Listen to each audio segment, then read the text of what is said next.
Vayse. Beaming to you from the deepest reaches of outer Vayse, presented by your intrepid hosts Peter C. Hine and Stephen James Buckley, in conjunction with Vayse Co-Broadcasting, always 100% independent, always 100% weird. We submit for your approval this evening's transmission of the PK Files.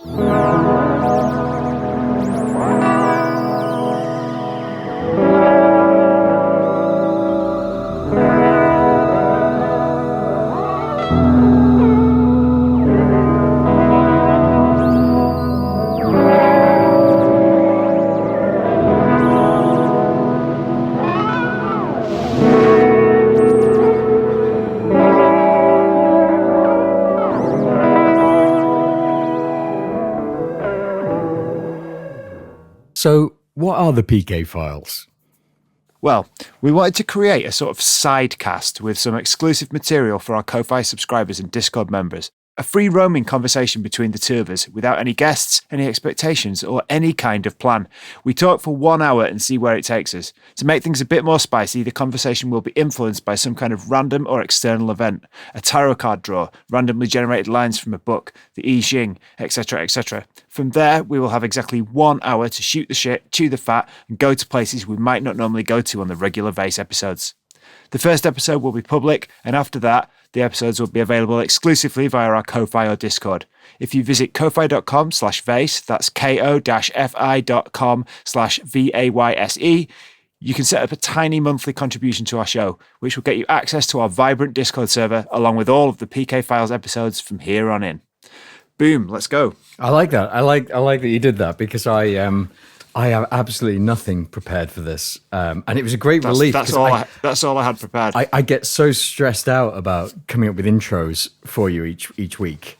Yeah. You know, but Vayse has like its own sort of rhythm to it, doesn't it? Whereas here we're a bit looser. There's no rhythm. It's jazz. It's jazz. Exactly. Yeah, I like it because we get our element of chance in there, which I think tonight we're both using tarot cards, aren't we? Yeah, so I'm using the New Orleans Voodoo Tarot, which you got me for Christmas a few years ago, which was the one that our late friend Baz always used. So. Yeah, that was Baz's favourite. And I'm using Belle's deck, the Clarity deck. You can hear we did an interview with Belle. It was nearly two years ago now, is it? I don't know exactly when it quite was. Quite a long time ago now. But yeah, great episode. So check it out. And the Clarity deck is wonderful. So I like this element because we get to basically put it into the hands of the Peanut King himself. I think we should explain for people who might not be familiar what the Peanut King is. Yeah, I mean, he's kind of a god, isn't he? In a way. Yeah, he's a god, he's a man, he's a guru. He's all the positivity, all the greatness, all the good things. If you're looking to manifest something good, you need to speak to the Peanut King. I think he might be the most powerful of the deities. Potentially. What's your thoughts on the Peanut King? I think he's a sick guy. Yeah. In a good way. I mean, he's sick good. Yeah. Oh, yeah. I mean, he's the man of the place. Sometimes there's a man. And he's the man for his time and place. Yeah, tonight he's also our oracle. We're going to speak to the Peanut King through the medium of tarot and see what he wants the conversation to be. Yeah, and we'll take these as like a prompt. So we have no preconceived idea what we're going to talk about, and we'll draw our cards, and then I guess we can talk about the relationship between them. We can talk about, I don't know, whatever happens. Yeah. Whatever happens. And next time it might not be tarot. We could use the I Ching. We could use a bibliomancy. A form of mancy is what you'd said on some kind of mancy. Yeah. Is what you'd said on our messages. Yeah. So are we doing reversals? That was one thing I'd forgotten to ask. I don't know. I think let's just see what happens with the cards. I don't think we need to. We can do what we want with them, basically, can't we? So we don't have to read them like tarot. So if it's upside down, we can use that, or we can not use it. It's up to us. Okay. We don't have to worry. So yeah. Do you want to do like a sort of 3, 2, 1 and then pick a card? Yeah, why not? Okay. 3, 2, 1. Pick a card. Okay. So yep. Okay, I've done it. My card is terrifying. It's not the devil, is it? As are most of the cards in the New Orleans voodoo deck. So it's called Damballa La Flambeau, and it appears to be a snake rising out of flames, like a red snake. Mine is the Ace of Coins. Okay. And it's quite open to interpretation, this one. So you've got a line at the bottom, which could be the ground, maybe. Then you've got a coin that's in a kind of field, like a magnetic field or a kind of force field or something. It's kind of shaped a bit like a coconut.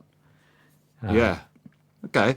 Well, my first thought upon looking at my card is I've been today I posted the on the Vayse Instagram because today was the day we released the Lonnie Scott episode. Great episode.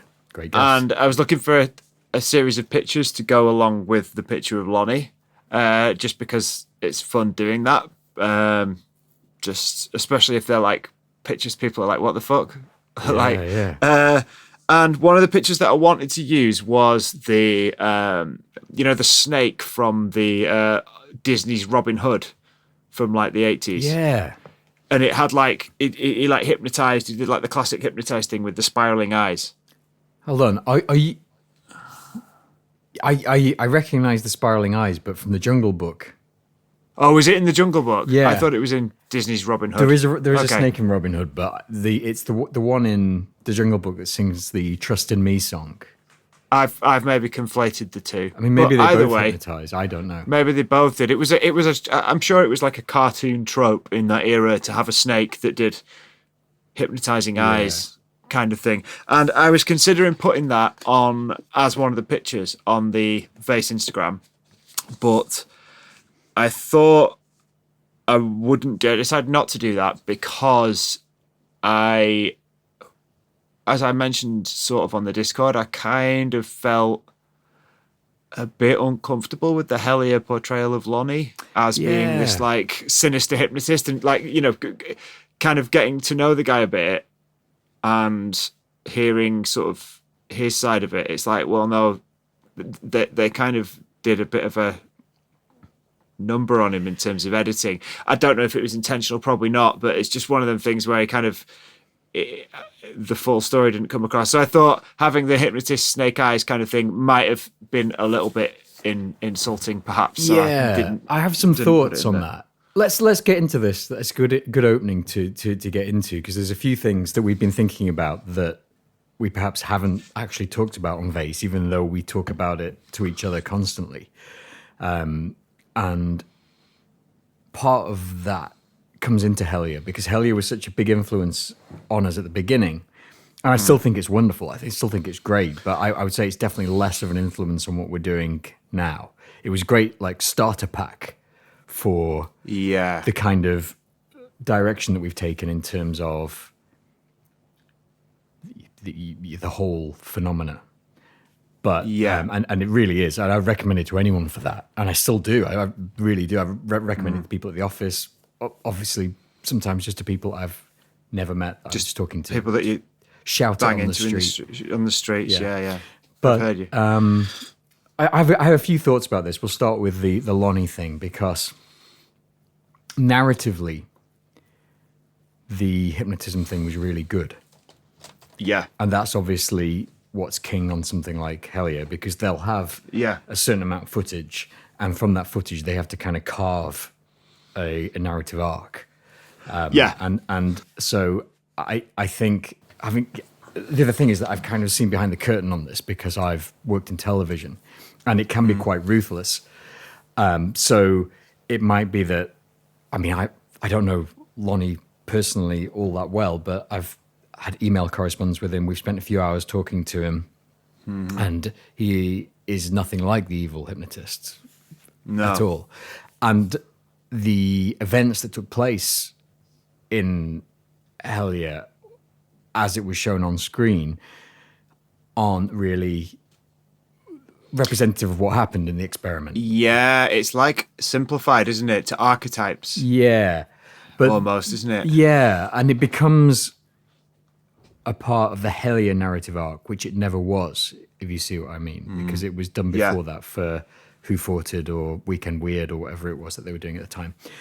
And it makes me think about that and narratives like we've talked about and like we talked about on the episode. But then obviously Lonnie is friends with Greg and Dana as well. So I'm sure it wasn't done with any hard feelings. I doubt it, yeah. And I doubt that Lonnie, I don't want to put words in his mouth, but I doubt that he's bothered by it, in that sort of thing. But if you're expecting an evil hypnotist when you speak to Lonnie, he's not like that at all. I was hoping for an evil hypnotist. I was like, brace yourself, Buckley. Yeah, but you got something better. I got a lovely hypnotist. Yeah. But it made me think a bit more about Hellier and what else of the truth might have been sacrificed in the name of the narrative. We've talked about this before. I wondered, and this is, again, I love Hellier, so this is just me wondering about how a TV show is put together, not a reflection of any of the people involved in it, just how a television show is put together. Because I wondered, firstly, whether they just gathered together a load of loose footage of them doing the various things and then put it into an order that made sense later and then put little interviews in between to connect to them, like interstitial, that tissue that's in between organs. I know that word, yeah. And then I wondered, perhaps when you see the ceremony and the ritual that they do in the cave at the end to Pan. Yeah. And then you watch the unbinding and you see the ceremony or the ritual that they do on the mountainside. Yeah. Almost like a set piece. Yeah. Without necessarily connecting all that well in a strict narrative sense to the events that have gone before. Or, in case of the unbinding, it is, but only in a very superficial way, Yeah. And you wonder whether, to some extent, perhaps, they worked towards a climax for both, knowing that... Yeah, they started at the end. Yeah, that if they were going to have to get eyes onto screens, they would need something that would be a satisfactory climax to a narrative arc, which they are manufacturing. So this is where you get into a weird area, isn't it, about narrative and story, because where I still believe that all of what happened in Hellier is true. It actually happened. Yeah. But you're seeing it through the eyes of the people whose eyes actually saw it, but you're only seeing what they want you to see, how they want you to see it. And that's the same for all stories, I suppose, isn't it? Yeah, there's always a storyteller, isn't there, who has some control over what is and isn't shown. Yeah, and the unreliable narrator. I mean, there's an argument that all narrators are unreliable, even an omniscient one. I think with Hellier, kind of, for me, again, kind of thinking about it more in light of things like Ong's hat, and in light of things like we were saying about narratives and stories and stuff, like the stuff from Joshua Cutchin. Like, for me, it feels almost like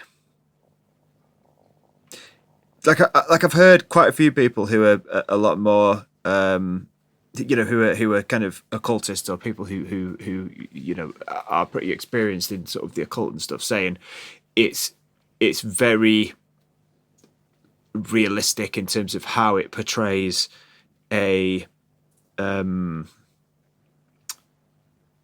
sort of episode of high strangeness, if you like, and like an investigation into something like that.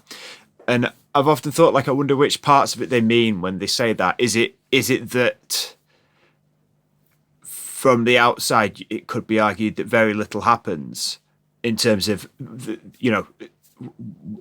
star out of 5, no goblins kind of thing. And it's almost like you could view Hellier as a word I throw around a lot. As a LARP, you could view it as basically, like when you're a kid and you're like playing soldiers or whatever. I don't know if kids still do that, but it's like there's like you don't you almost set out your when you're with your friends, you set out your kind of roles. You're the good guy, I'm the bad guy, or whatever. You're this team and I'm this team. Yeah. Let's pretend, but you don't have to go that explicit. You just get into character, and then you play as if it's real. Yeah, and you're doing the Ong's hat thing. You're doing. You don't need a script, but you. Yeah, exactly. And you kind of almost have an agreement that it's no longer a game for the part where you're playing this, and sort of I guess kind of, but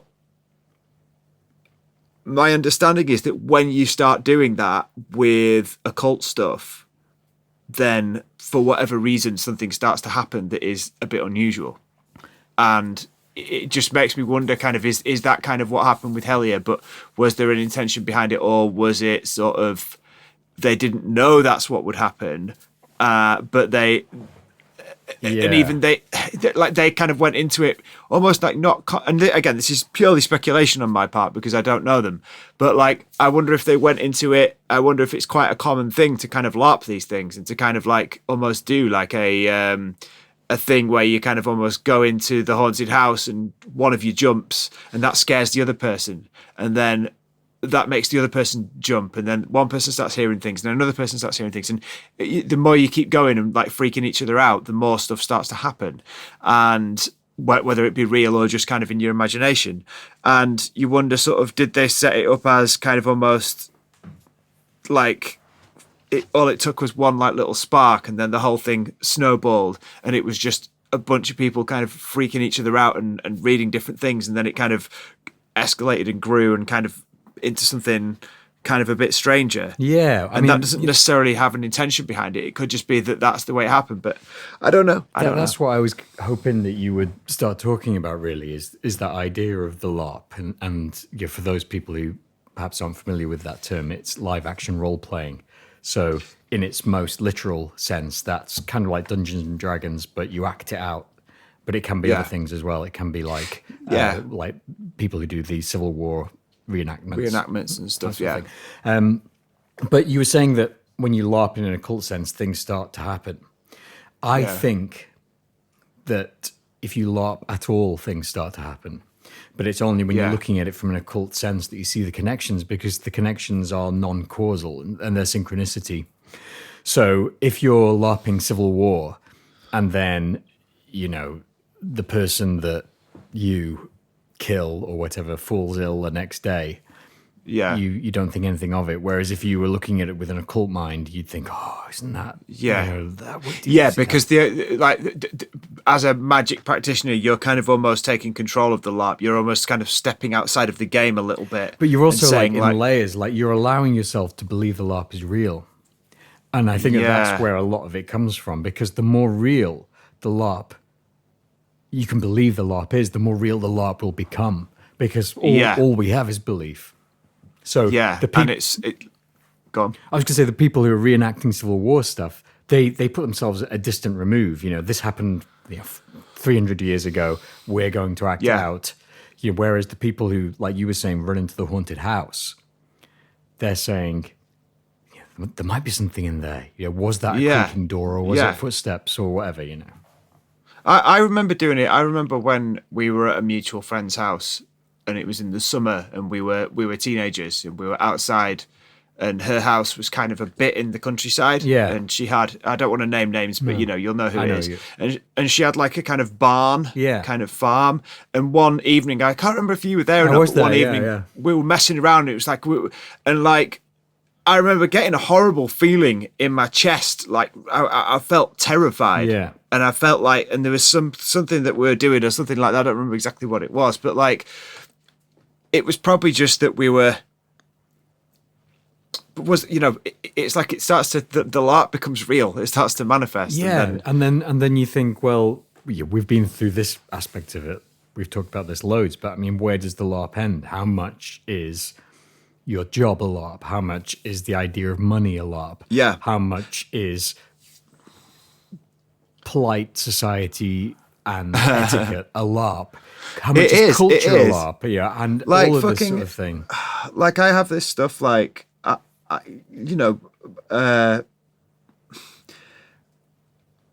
I feel like sometimes with if there's situations where I have to behave a certain way because that's the way that you do in your job or whatever, and it's like, why should I be polite to this person via email? Why should I pretend to be this person's friend? Do you know what I mean? Yeah, like, yeah. I know exactly it is, what you mean. and obviously that's something which kind of, when I got an autism diagnosis, it was like, right, this is why this makes me so angry and upset that I have to do this, because it's like I kind of don't see this in the same way that a lot of other people do, but like they talk about it as playing the game. Yeah, I mean, it's like you've got to play the game. Exactly. And the game is a LARP. Yeah. The game, the corporate game, the business game, the whole idea of, sort of, if someone does something wrong, then you do not tell them that they're doing something wrong because they are higher in the LARP than you. They are like, and it's like, but they're a cunt. Yeah. And it's like, well, it's like the whole thing, like the whole sort of, there's so many things where it's like all this stuff that's been agreed upon, but I didn't agree to it. No, there is a general big LARP that's happening, and then there's lots of little tiny LARPs within it. Yeah, and we've talked about how, as someone who's neurodivergent, you feel a bit like you're not in on the LARP, and that makes life really difficult. And life's a lot easier for the people who just LARP along without thinking about it. Because you've not got the rules, or you're missing half of them. Yeah. Or when you get the rules and you try and play by the rules, and then other people don't, and it's like, well, hang on, I've tried really hard to learn these rules, but this person isn't playing by the rules, and they're also facing no consequences by not playing by the rules. I have to play by these rules now, and I've spent ages learning them. Why can't this person then, I'm just going to get kicked out of the LARP. It's like... Yeah, well, yeah. I remember having that realization because my parents brought me up to always be polite. Yeah. In any situation, even if someone's being a dick to you, you still be polite. And I used to think it was awful, I used to think like, why do we do this? And I realized that now as an adult that it's almost a kind of protection, because you that is one of the rules that no one tells you, but it works. So if someone is just being an absolute tit to you, but you stay polite, then 9 times out of 10 things won't escalate, or if you're asking for something from someone and you do it in an overly polite way, they'll respond to that better than if you do it in an overly aggressive way. And this is why I've got a broken nose. And you haven't. Yeah. Well, and I started to realize, when I realized that, I was thinking,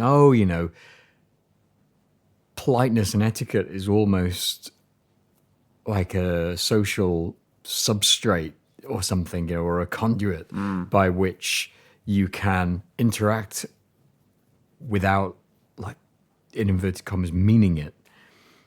And you could do, and then I could extend that to work. If you do things in a certain way, you don't even have to mean it. Because to me, it was always, why would I do that when I don't mean it? Yeah, that's it. Yeah, but then I realized that, no one really means it. And I still find that difficult, because there's people at work who I talk to, and I'm talking to them, even if we're talking about work.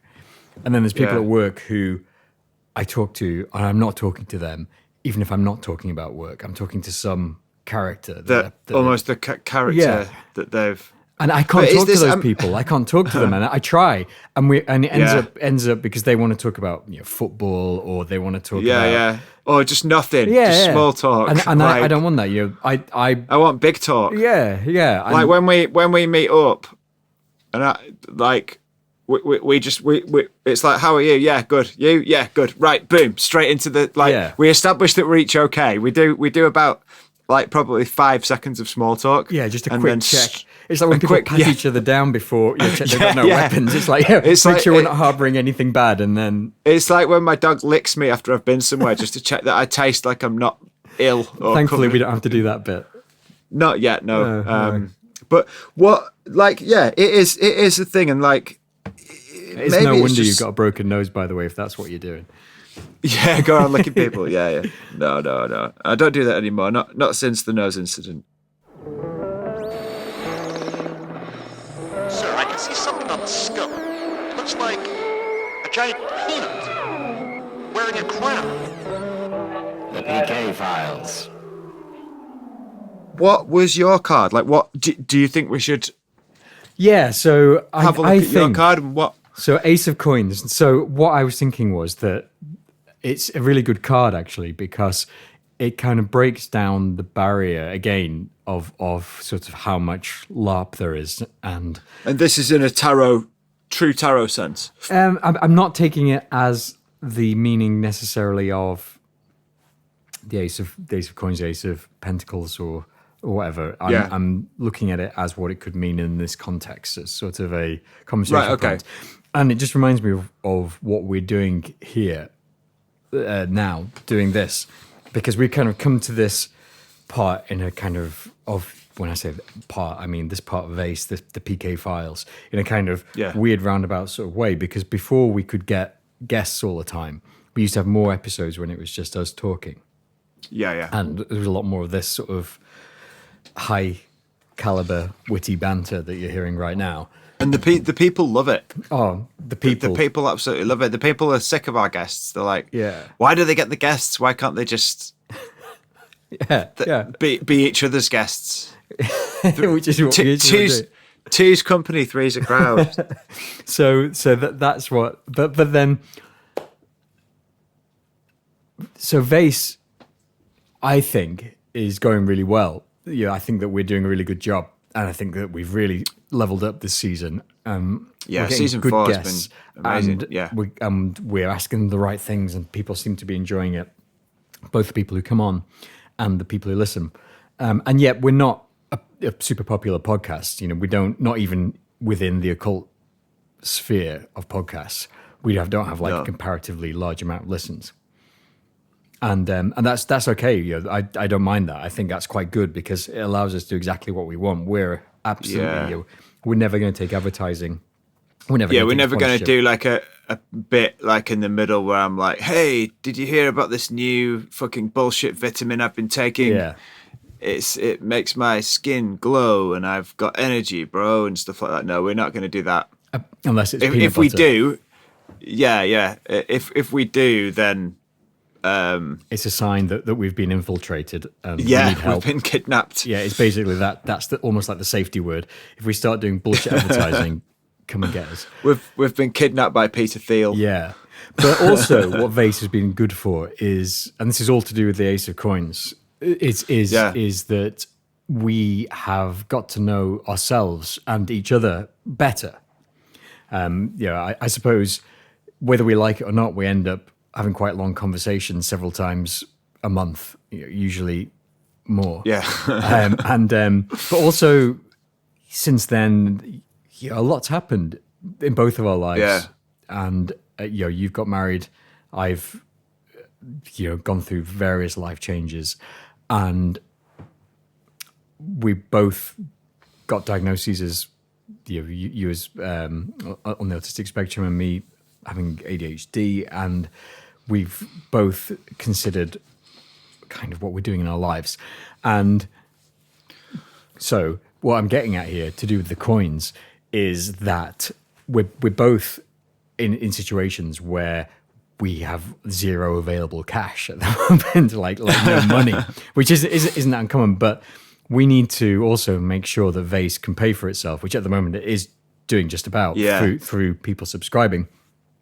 But with us both being in situations where our money stream is either compromised or changing in some way, we need to basically ensure that the podcast can look after itself without our own input, but also it has to be able to we want more important than that almost, because as long as the podcast can look after itself, we don't take any money at all out of the podcast at all, for nothing. So we don't, we just let the money kind of accumulate, and then when we have to pay our bills for the podcast, the hosting, for when we have to do the subscriptions to the various platforms that we have to use, this studio that we're virtual studio we're recording in, where people listen to it from, and all that kind of thing. As long as it can do that, we're happy. But the other side of that is that the Discord and the Ko-Fi gives us a chance to really grow the kind of audience that we want. Become rich in the people that are listening to us.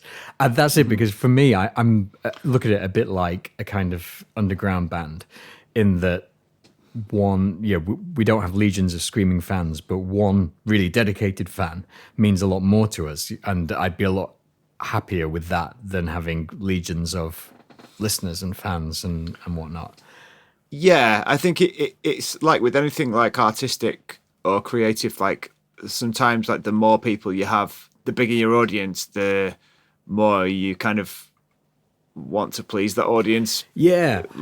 So it can, like, we're kind of like, we're at a stage where we're small enough to be able to kind of do episodes where we just go off piste and do crazy shit. We're not thinking, shit, we need to stick to this formula because this is how we make money or whatever. And that's one of the things I love about what we do, is that we do throw curveballs, and we do kind of change over time. It's like, I think if we were doing the same podcast that we did at the start of season 1, then we wouldn't have shown any personal growth, and it kind of wouldn't be true.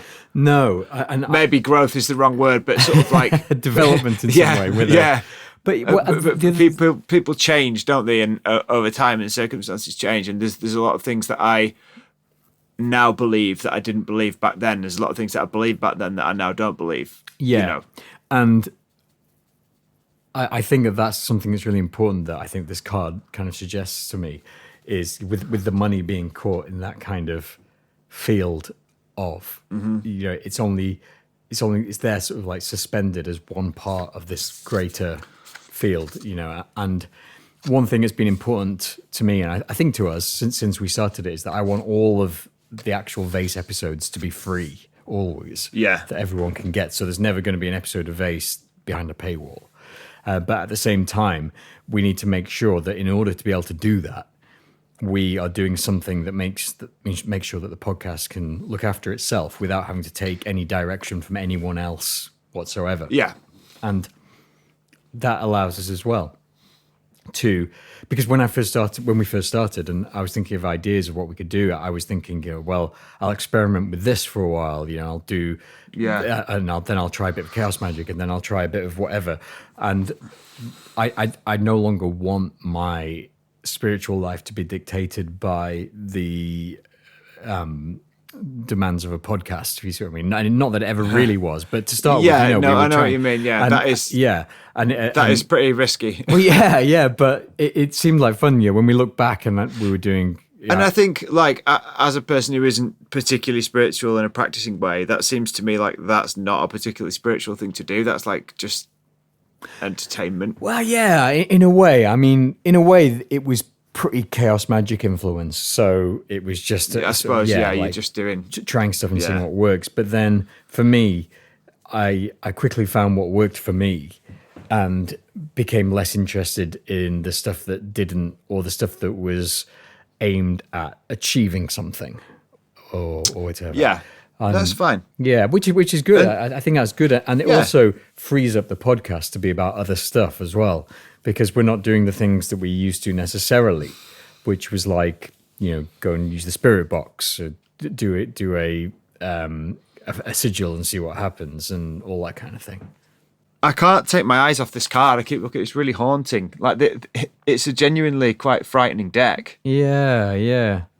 Like and the face with the face of the snake almost reminds me a bit of like a grey alien kind of. Yeah, we'll put our selections on. We'll take pictures of the cards. Yeah, on the Discord. Unsolicited. It's deck a really picks. cool deck. It's like I was telling you like a couple of days ago. Like I with this deck, I was once messing around with it, and I was quite high, and I just really freaked out when I was using it. I've not looked at it since. It's like it's because it's quite a scary deck. Yeah. It's like quite intense. It's not like a nice like, and I just like, yeah, I don't know. It's like that feeling of like, whoa, I've gone too far now. This is a bit scary. Yeah.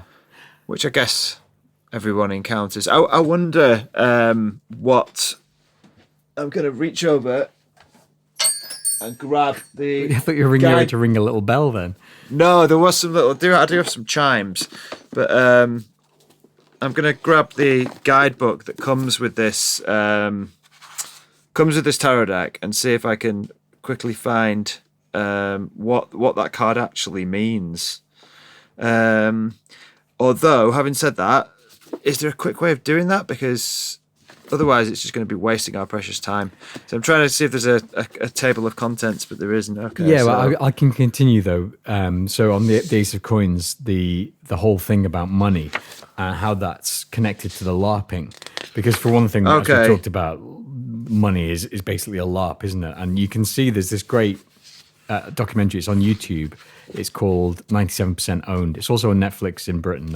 It could be in the US as well. It's a British documentary about money and the creation of money, not the historical creation of money necessarily, but the modern creation of money and how it's not connected to the gold standard anymore. And it's literally created by banks as commercial entities. Yeah. So there's literally nothing backing it up except that everyone agrees that they are going to create money. And that kind of connects through to the idea of making a satisfying narrative, because it's only by creating a satisfying narrative like they do in Hellier that it can become a commercial enterprise. Even though it might not be the biggest commercial enterprise, it's sort of, you have to have a convincing narrative to be able to sell anything. Yeah. It's it's fucked, isn't it? I mean, we're entering end times territory. Yeah, we're definitely in late stage capitalism. So I've found the page in the book which describes this card. It's called Damballa Le Flambeau. So it says, in this card, Damballa blazes with the fires of life. Damballa's eyes and body are red to show that in this manifestation he is all fire and force, pure active energy. Here, the fire-breathing serpent begins to meld with the attributes of the dragon. The primary attribute of this card is the vigour of fire. Damballa climbing the centre pole of the voodoo temple, an outward sign or manifestation of the Kundalini of the East rising up the spine. And it says, natural force, strength and energy are available for use. If the reading indicates opposition by this card, the questioner may expect to meet with strong antagonism. So I'm assuming that means if it's upside down. So I think that's kind of a positive start for this new endeavor, because it's almost like it's forward motion, it's fire, it's energy, Yeah. And do you remember when we were at high school, like in the first year, and we did that thing where we had to set fire to a peanut? Oh yeah, I do. Yeah. Yeah. So fire is all about energy and peanuts and peanuts. Yeah, exactly. Yeah. It's the peanut. I think this is the Peanut King lighting a fire under our ass To tell us and to saying, get going. "Come on, guys, let's do this. This is what I want you to do." Yeah. Yeah. Because that's the kind of thing he'd do. I mean, we lit a fire under his ass when we were at high school, setting peanuts on fire. Exactly. So now and that's he's when doing the same to us. Yeah.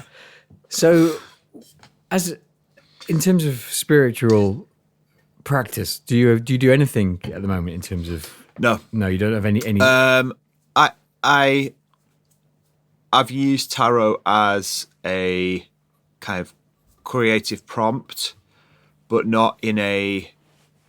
It freaked me out a bit, basically, when I kept getting all those devil cards, and then it kind of it just too really real. kind of and I feel like I still have things I do which are related to nature, but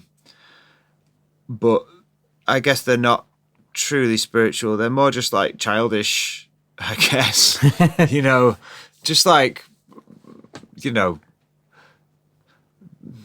things with trees and birds and my dog and stuff. Just like, well, it's my parents' dog, but she's kind of my dog as well. So it's like, but no, I don't think I have a spiritual practice as such, but that doesn't mean I am dismissive of other people's. No. Like I feel like it's just not for me at the moment. Yeah. But also kind of I've become a lot more accepting of other people's spiritual practice in terms of I can see the appeal. And in terms of having no spiritual practice, would you say that you are atheist or agnostic, or do you believe in something, or what's agnostic? Definitely agnostic. I think I mean, I have no spiritual practice, but I am constantly reading Vayse adjacent material. Yeah. So I believe that there's stuff. I guess the best way I could put it is I believe that there's a series of things that have happened and that are continuing to happen that are beyond our current ability to explain. And they've been going on for a long time, and there are people who are able to perhaps sometimes kind of convene with that in some way and kind of communicate with it in some way, perhaps, or at least believe they are. And it's something to do with human consciousness, and it's something to do with the subconscious as well, and the way our brains work. And there's something in there that humans have that is not explained yet, and it somehow relates to something perhaps external. I don't believe it's aliens from space. I just believe there's something happening. There's an experience. There's a kind of outside almost. There's something kind of beyond that veil. There's something external that is happening and does happen to some people and is there. And whilst I believe it's there, I don't think I have the right at the moment amount of dedication required to properly do that, if you see what I mean, in a way that would do it justice and that wouldn't be harmful in any way. I think that, like, with stuff like magic practice, like, I don't think it's something you can kind of fuck around with. I think it's probably something that, like, you need to, do stuff like you've done, which is spending a serious amount of time meditating. Yeah, I mean, we still fucked around with stuff. Well, I did particularly early on, which probably wasn't, advisable. But yeah, we fucked around and found out. At least now we know. Yeah. And I mean, definitely... you had a lot more serious. Shit going down. Yeah, and it became, to the point where the chances of it not being connected to that in some way and not in a direct way, it was almost as if I'd lost control of the LARP at that point. I was going to say, let's think about this from a LARP point of view. How would you? Because it was almost as if, like, I'd lost control of the LARP. So I was so fully in it at that point. You're not understanding that I was LARPing. If I'd understood that I was LARPing, then, and I think that's the key to Chapel Perilous, isn't it? Then I think that you probably can look at it with a different kind of humor. But I mean, this leads me on, I suppose, to thinking about my general thoughts at the moment of everything, because what you were saying was to do with agnosticism. And I think that's a really powerful position. It's hard. Well, this is what I was going to say. Because, Like you've got to, but I think like so many of the people, I've said it before in episodes, so many of the people we interview, you ask them a question and they say yes to both, you know. Yeah. So many of the people who have been doing this a lot longer than we have are able to hold two or three different things in their minds at the same time. You know, people like Joseph Matheny, people like AP Strange, Bob Freeman, people that we talk to a lot they all seem to have this one thing in common of being able to kind of believe and not believe at the same time. And I feel like I'm getting there. yeah, and I try to remain that. I think what Robert and Tom Wilson said was radical agnosticism. Yeah. And I think it's the correct position to be in a lot of the time, because I don't think belief should be something that's static. You know, it should be a lot more plastic, because if you've decided what you believe before you encounter life fully, then you are not actually basing your beliefs on your experience. Now, to an extent, that's faith, which is something else completely. It's not really what I'm talking about here, because the belief without proof is a prerequisite of faith. That is what it is. But I think that agnosticism is a much more powerful position, because you can, and it is almost what Chaos Magic was based around as well, isn't it? The idea that you can believe one thing one day and one thing another, and it gives you a stronger foundation because you believe the thing that makes it.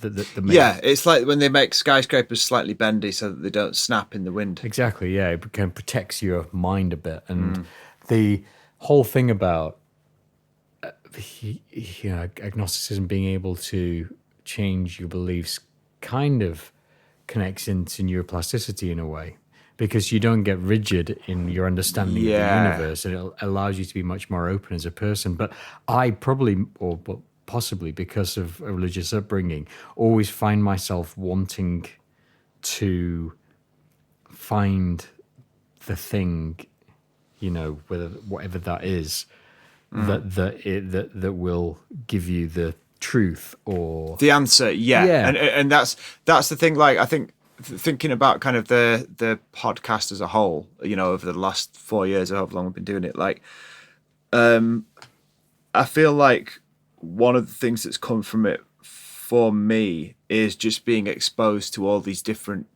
people who have different beliefs and different kind of things going on, and different sort of, I guess that itself is making my mind plastic, if you see what I mean. Yeah. Because I'm autistic, and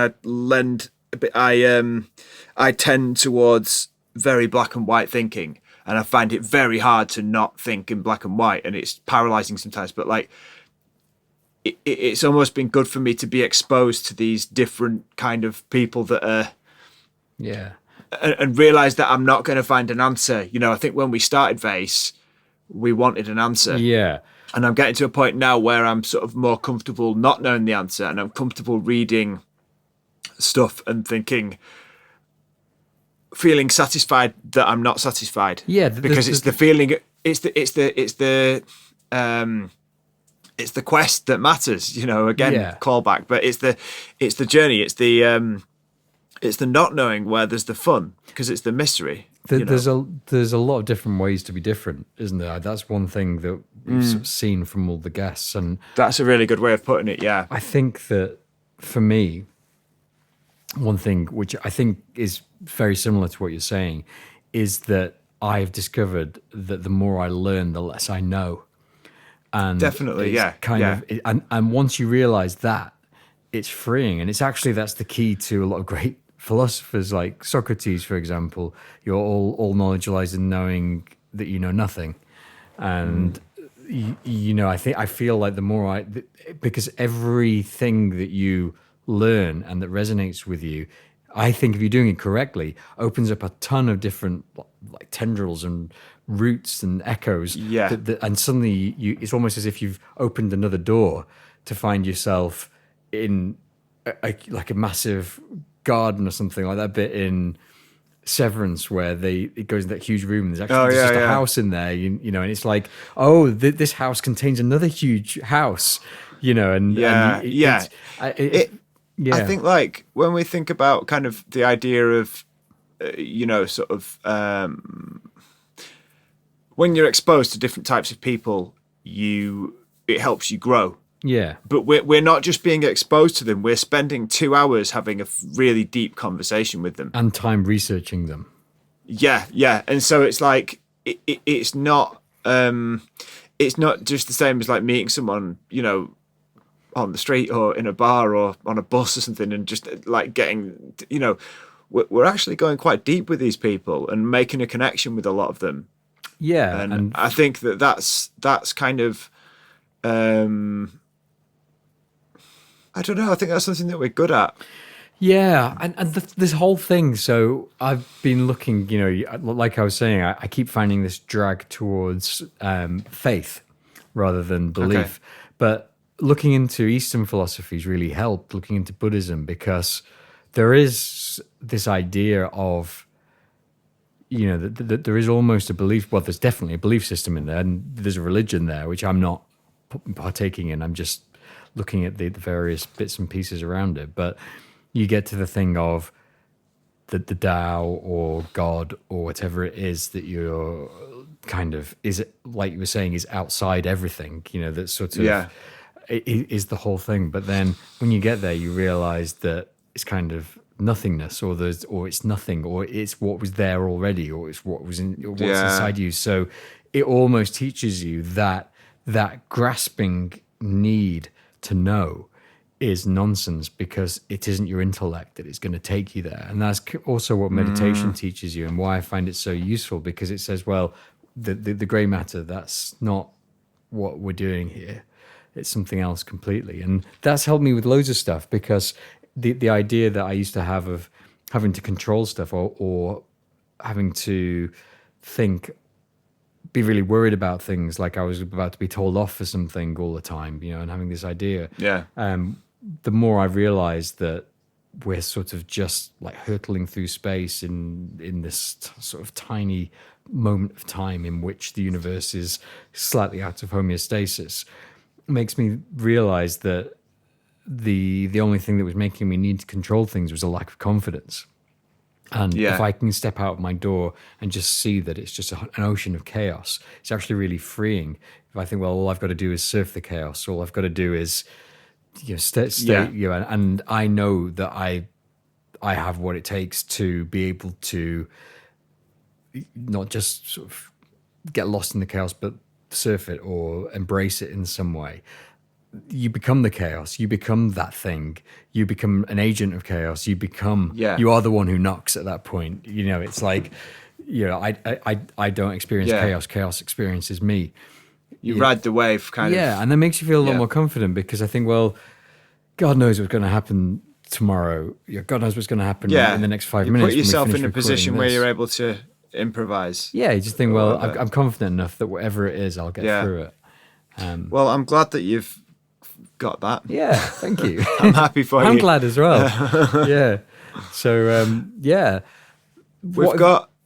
Go on. I was going to say, like, to round off, I was going to ask you, what have you been watching or listening to or reading or recently? I've just finished reading Report on Communion by Ed Conroy, which is a in-depth study of Whitley Strieber's communion experience. It's really good. It's obviously not as aggressive as, or kind of dogmatic as, Horsley's Prisoner of Infinity, which is also really good. But Prisoner of Infinity is like, right, this is what happened. Yeah. Whereas Conroy's more, well, maybe it was this, maybe it was this. But the best bit about the book is right at the end, where Conroy talks about his own experiences that happened after talking to Strieber, when he started experiencing all this weird shit with helicopters and weird like high strangeness stuff, and like people around him did as well. And it's like that whole kind of hitchhiker effect. Did he get involved in the LARP? Well, yeah, that's it. Is the LARP a...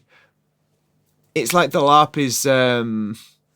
what's the word for it? Infectious. Yeah, Because you see yeah. other people LARPing and you're like, oh, I should give it a go. Yeah. But maybe it's not that. Maybe it's that there is like a hitchhiker, there is like a being that is, I don't know. But yeah, I just finished reading that and it was really good. It cost me quite a lot more money than I was hoping to pay for it because it's not easy to get hold of in the UK. But that's what Christmas is for. And watching, as you know, I'm watching The Morning Show, which is fantastic. Mm-hmm. And watching Speaking Shrinking. of Agents of Chaos. Yeah.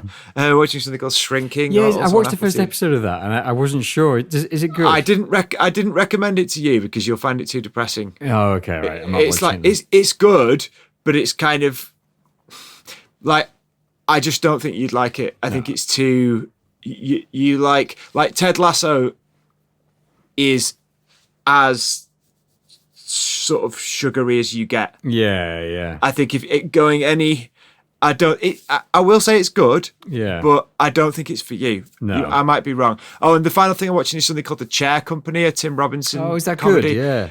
It is very good. It's fucking dark I'll have and to weird watch and that. insane. Yeah, 'cause I it's did like like it. I think you should leave. yeah, it's like basically that, but just like one.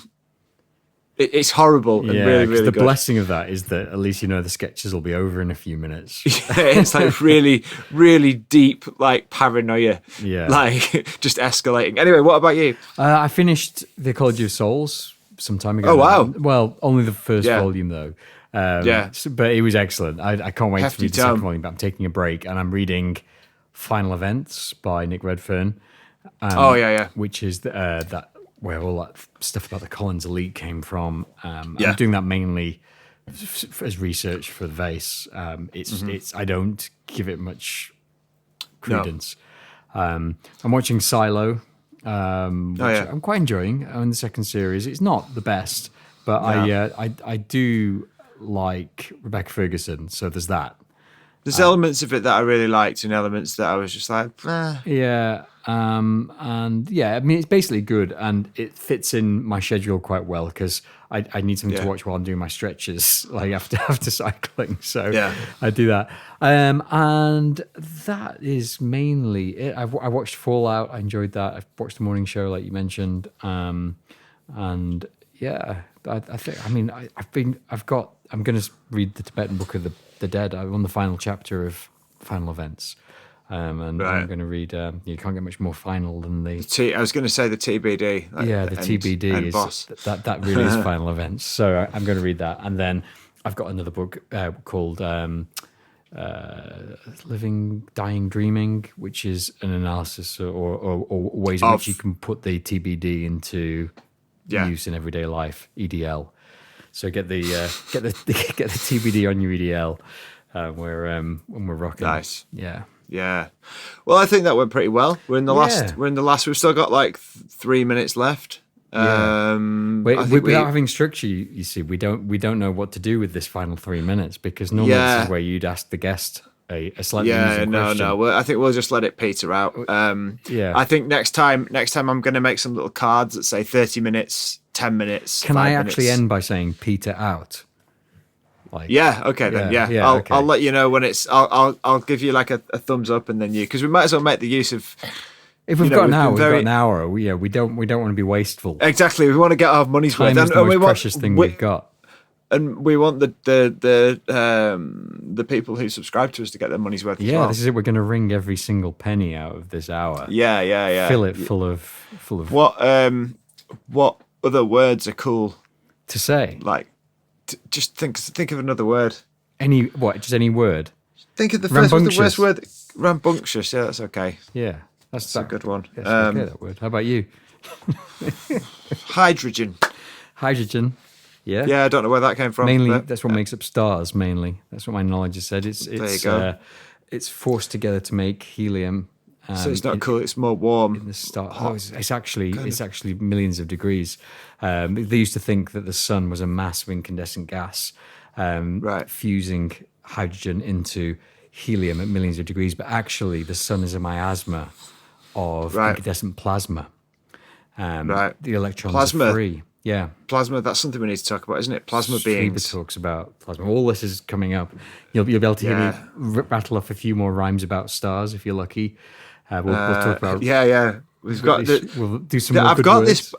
I've got this book, and I completely can't remember what it's called, but it's about plasma, and it's by a guy who's quite well known, and he wrote a book about plasma beings. Plasma being like the fourth. Is it the fourth? Being a different state of like being Fourth that state we of haven't. matter, yeah. Yeah, that we haven't sort of properly explored. Not just me and you. Obviously, we've not explored it, but like I've barely science explored it at all. I mean, in other general. than the sun, which I've looked into. In So some we've depth. got about 50 seconds left. So get ready to do a peter out. Okay. I mean, yeah. I'll start saying a goodbye, and then you. Yeah, I mean, this is a bit that's difficult with this tight timekeeping. Is that we want to What say a would little be- bit, but not yeah. too much. How do we keep the flow going? It's like, It'd be handy if we both had a stopwatch rather than only me. I can see the time. But can you see the timer? Yeah. Yeah. What are you? Are you on about 59:36? Yeah. Oh, you can see that. I see thought that, it was yeah. only me that could see that. No. I just ignore it. It's just that it's only me that cares Yeah, I'm about time it. blind. Yeah. You can forget about Yeah, me. yeah. It doesn't mean anything. To Okay, me. It's just numbers. Well, thank you everyone for listening. I hope you enjoyed it, and see you next time. Peter out. Here concludes tonight's broadcast. Thank you for listening. We hope that you'll keep your dial tuned to Vayse and your aerial pointed skywards for the next thrilling episode of the PK Files. Take good care of yourself and the ones you love. And until next time, stay weird and enjoy the darkness.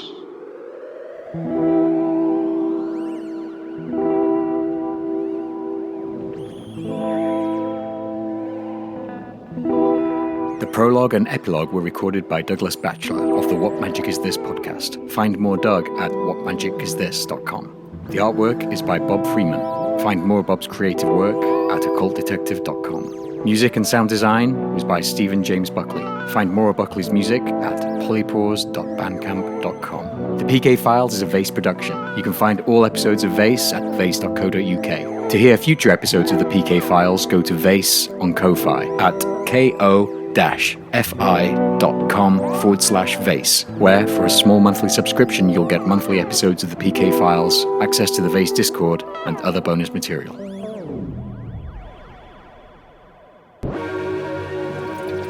Vayse.